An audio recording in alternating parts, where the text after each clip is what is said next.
Oke, baik. Selamat pagi untuk kita semua. Perkenalkan, kami kelompok etika profesi. Kami di sini ingin mempresentasikan hasil tugas kami. Uh, Kelompok-kelompok kami, nama-nama kelompok kami itu ada Maria Goriti Bara, Subandio, dan saya Budi Ventura Metan. Di sini kami mulai mempresentasikannya. Oke. Oke, oke baik. Langsung saja untuk slide satu, yaitu kasus satu, penipuan online dan phishing atau kasus penipuan atau online banking.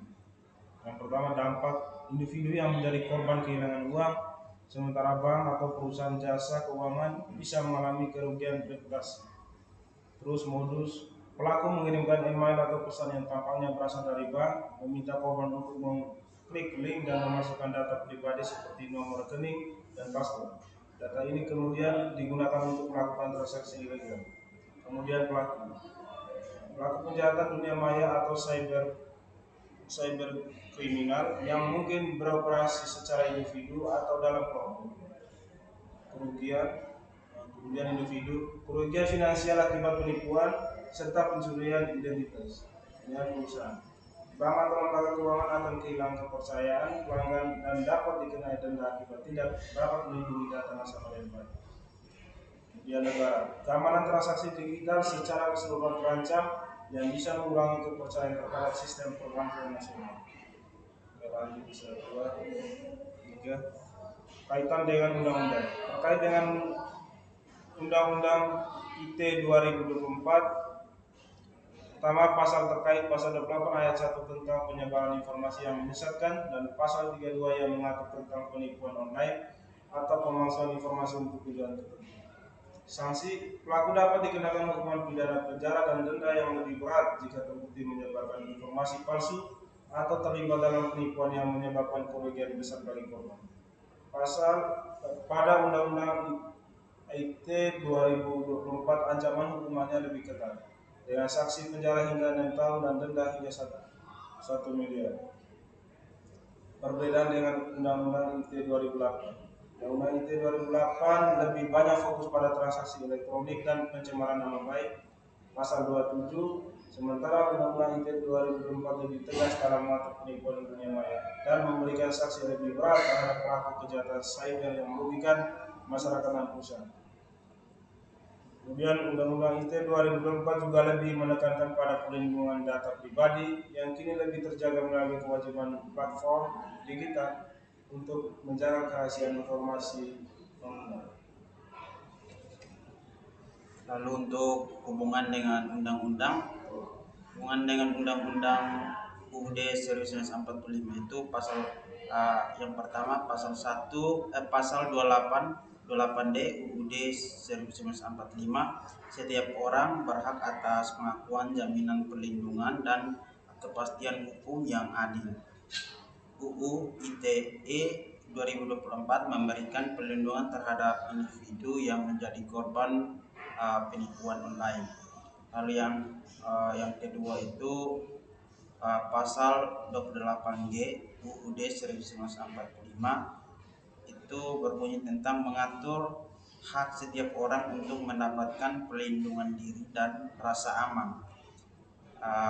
UU ITE 2024 bertujuan memberikan perlindungan terhadap masyarakat dari kejahatan yang mengancam hak tersebut di dunia maya.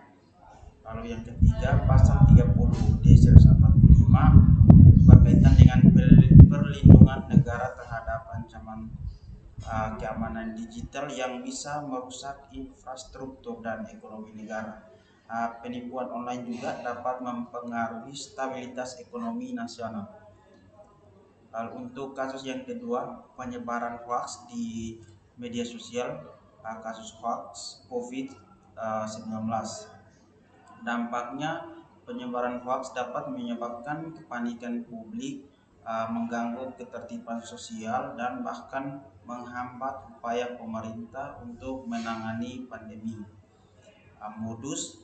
Modusnya pelaku penyebaran informasi palsu melalui media sosial yang mengatakan bahwa ada obat tertentu yang bisa menyembuhkan COVID-19, atau bahkan hoax yang menyarankan agar orang tidak perlu divaksinasi. Pelaku penyebar hoax dapat berasal dari individu yang tidak bertanggung jawab, akun bot yang dikelola oleh pihak tertentu, atau kelompok yang memiliki agenda politik atau ekonomi tertentu. Kerugiannya, uh, in- untuk individu terpapar informasi yang salah yang bisa mempengaruhi keputusan kesehatan seperti menolak vaksinasi. Untuk perusahaan, jika perusahaan kesehatan atau farmasi terlibat dalam hoax atau penipuan, mereka dapat menghadapi kerugian finansial dan reputasi. Untuk negara, keamanan publik terganggu serta kegagalan dalam mengendalikan pandemi karena informasi yang menyesatkan menghambat upaya pencegahan. Kaitan dengan undang-undang. Terkaitan dengan Undang-Undang IT 2024 pasal 28 ayat 2 mengenai penyebaran berita bohong atau hoaks, serta pasal 27 yang mengatur tentang pencemaran nama baik melalui media elektronik. Sanksi: pelaku dapat dijatuhi hukuman pidana hingga 6 tahun penjara dan denda Rp1 miliar jika terbukti menyebarkan hoaks yang mengganggu ketertiban umum atau merugikan banyak pihak.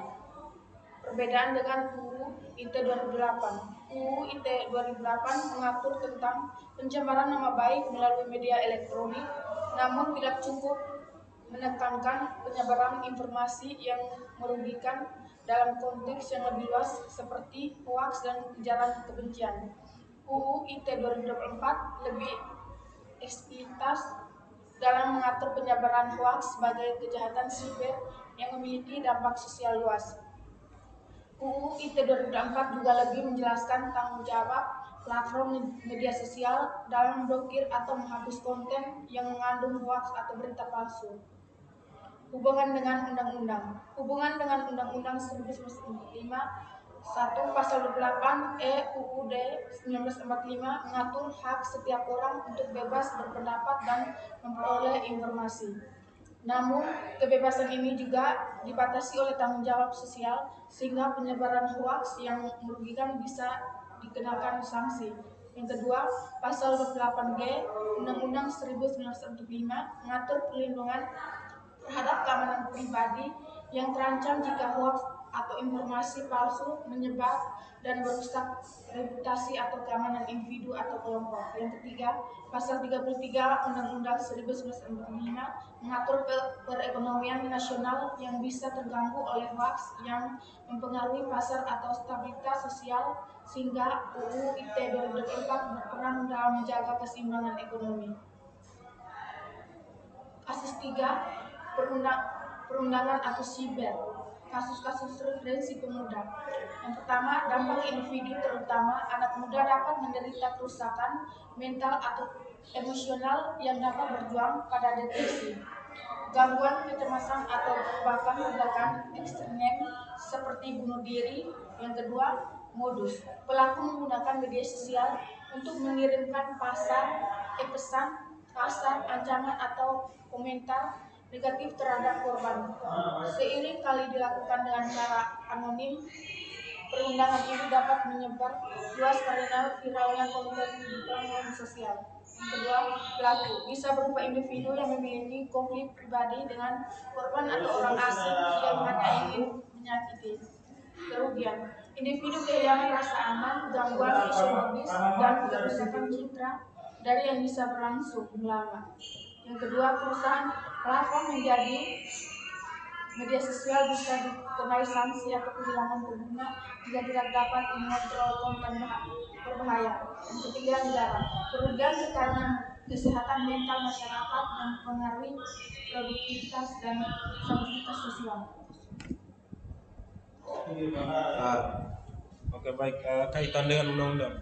Terkait dengan Undang-Undang ITE 2024 pasal terkait pasal 27 ayat 3 tentang konten asusila dan pasal 28 ayat 2 mengenai ancaman atau penghinaan melalui media elektronik termasuk perundingan cyber. Kedua, sanksi. Pelaku perundangan cyber bisa dijatuhkan hukuman pidana dan denda yang lebih besar di bawah Undang-Undang ITE 2024. Ancaman pidana lebih jelas dan lebih tegas, memberikan perlindungan lebih bagi korban. Perbedaan dengan Undang-Undang ITE 2008. Undang-Undang ITE 2008 memiliki ketentuan terkait pencemaran nama baik, namun tidak secara khusus menangani perundangan cyber. Undang-Undang ITE 2004 menambah ketentuan yang lebih rinci tentang perundungan cyber dan memberikan perlindungan lebih terhadap korban. Undang-Undang ITE 2004 juga lebih mendalam mengatur kewajiban platform digital untuk menghapus konten yang berisi perundungan atau konten berbahaya lainnya. Hubungan dengan Undang-Undang 1945 Pasal 28E Undang-Undang 1945, kebebasan berekspresi dijamin, namun harus seimbang dengan hak untuk tidak disakiti atau dihina. Undang-Undang ITE 2004 melindungi individu dari perundungan yang terjadi di dunia maya. 2. Pasal 28G Undang-Undang 1945 menjamin setiap yang mendapatkan perlindungan terhadap ancaman yang berlaku untuk ancaman berupa perundungan cyber yang bisa berdampak pada kesehatan mental dan fisik korban. 3. Pasal 28H Undang-Undang 1945 setiap orang berhak atas perlindungan diri, kehormatan dan martabat dan identitas pribadi yang menjadi dasar untuk Undang-Undang ITE 2024 dalam mengatasi masalah perlindungan cyber dan pelanggaran privasi di dunia maya. Oke, sekian dan terima kasih. Oke, baik, sekian untuk presentasi kami untuk tugas etika profesi. Saya mewakili teman-teman mengucapkan terima kasih. Salam jumpa.